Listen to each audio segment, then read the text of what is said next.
Maligayang araw sa ating lahat at welcome back na naman dito sa aking munting channel.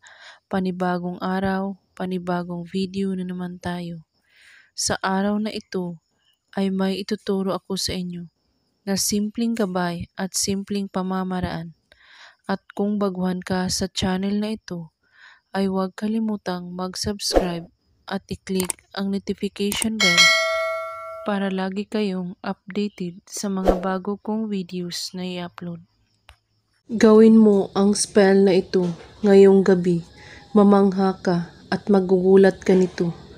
Kayang baguhin ng spell na ito ang anumang uri na hindi pagkakaunawaan sa pag-ibig o kaya nitong paibigin ang isang tao.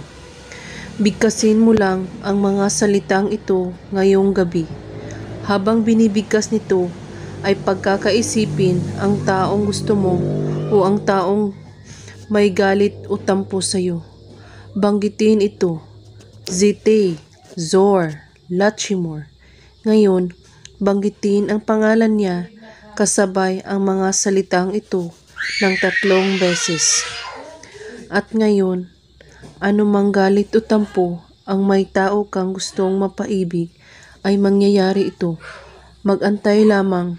Gawin ito na may taus-pusong paniniwala, walang ibang iniisip at pagdududa. At kung may katanungan po kayo ay magko-comment lang po sa baba. Maraming salamat sa panunood.